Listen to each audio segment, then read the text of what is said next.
Hello class, this is Mr. Hart. In this video we want to continue discussing the Big Bang, which we ended on last time. What it is, how we know about it, etc.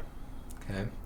And as we discussed last time, Edwin Hubble showed that because the universe was expanding, right, we can look at the redshifted stars, etc., and determine that the universe is expanding. If you take that and reverse it, right, and go back in time, you can imagine a point when everything was really close together. All the matter, all the space, etc. was really close together, and at some point it started expanding out into the universe we know today. And we call that point the Big Bang. Okay? So, a couple of specifics about the Big Bang. First of all, we often describe it, right, as a huge explosion. Okay? And I'll be honest, when I first learned about the Big Bang, I thought it was a really dumb sounding idea. Like, wait, all this stuff was in one spot and then randomly it wasn't, right? But it's not just an explosion of the matter, right? It's an expansion of the matter and the space, okay? So it comes from not just material going out, but actually the space it can exist in going out as well, okay? So we start with that initial explosion, right? It's not really an explosion, but that initial expansion. Then within a matter of a few, milliseconds, we start getting the basic building blocks of matter forming: protons, electrons, neutrons. Then maybe a second or so after that, we get some of the simpler atomic particles, hydrogen and helium. If you remember the periodic table from an earlier science class, you get all the lighter elements. Then you start to get some of the heavier elements, silicon and iron later on. Okay. And then it's not for, millions to billions of years later that we start to get the planets and the stars that we know. Especially our own solar system didn't form until 9 billion years later, and the universe is still expanding today. Okay? So you'll often see timelines kind of drawn out like this. Okay?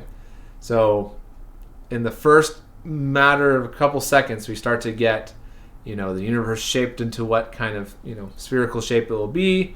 Some of the basic elements form. That's all in the matter of a few seconds. Then it's not for many years after that, right? Thousands of years that we start to get our first stars.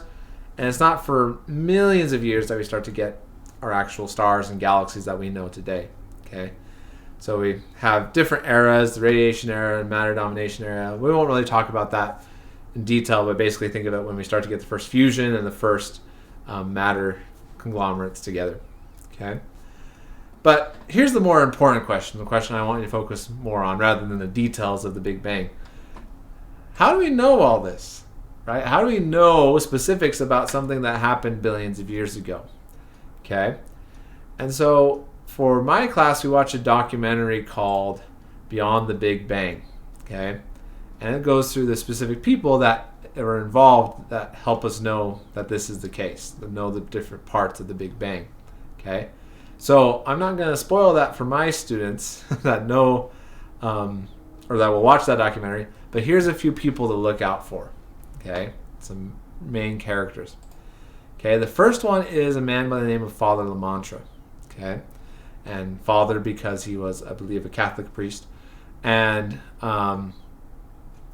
he was one of the first ones to actually propose the Big Bang. He didn't call it that back then. He called it the primordial atom or primeval atom. Okay, but he was the first one to have this idea that all the matter was actually in one spot at one time.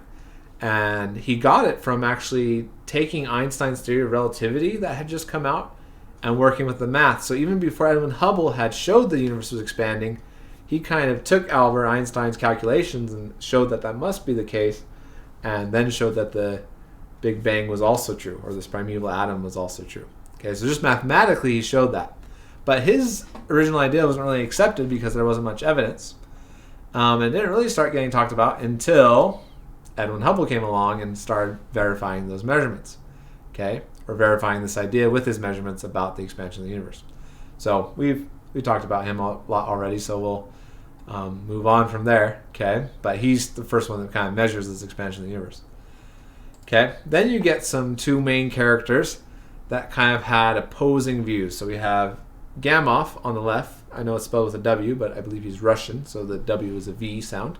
So you have Gamow and Fred Hoyle on the right. Okay, So Gamow was a proponent of what would become called the Big Bang, and Fred Hoyle was a proponent of what's called steady state theory. Okay. The kind of ironic thing is that Fred Hoyle did a lot of like radio talk shows and interviews, and he actually called Gamow's theory the Big Bang almost as like a joke or making fun of it. Like, oh, this Big Bang that occurred obviously can't be true. But so he's using it as a term of derision, but it ended up becoming the name for the Big Bang theory, which is kind of funny because Fred Hoyle was opposed to it. But he came up with the name that we now use today. So what were these two theories? Okay. So the Big Bang was what we've been describing, right? That the universe is expanding. It started at a single point, not just the matter, but all the space as well, and that the universe continues to be dynamic and changing. Whereas steady state would assume that the universe is a constant size, it really has no beginning or end, and it's kind of static and unchanging.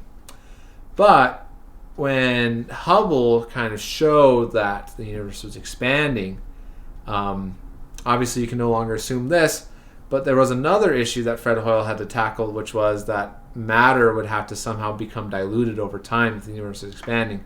So we came up with this idea that there was this kind of infinite source of matter that continually generated matter somewhere in the universe.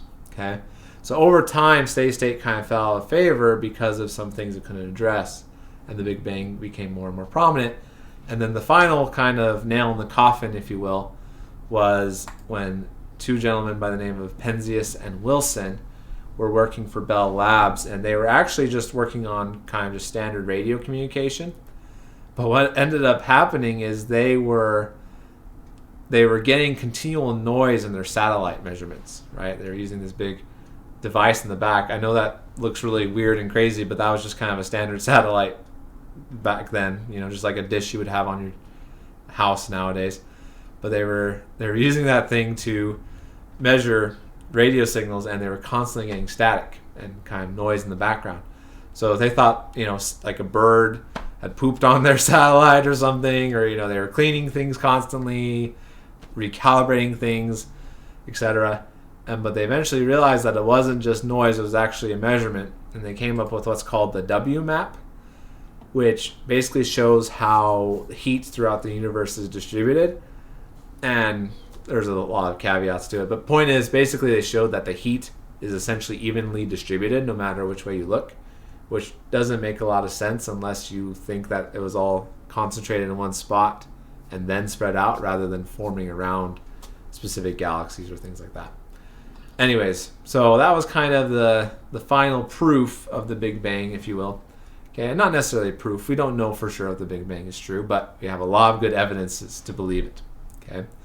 So as you watch that documentary, or if you look up history of the Big Bang, keep these names in mind. These are some important ones. Okay, so Father Lemaitre, kind of the first one to propose this idea. Edwin Hubble, the first one to verify the expansion of the universe. Hoyle kind of proposed the formation of elements in stars, which we actually do believe still. Okay, so he actually had some good stuff, but he also believed the steady state theory, which isn't necessarily true. Gamow was just a big proponent of the Big Bang, had a lot of things that we contribute to the Big Bang now. And then Penzias and Wilson kind of discovered this background radiation, this W map, that helped verify the Big Bang. Okay? So just keep that in mind as you watch the documentary, or if you're exploring on your own, those are the names to look up. Okay? That's how we know what we do about the Big Bang. Okay? But I hope that was helpful, and thank you for watching.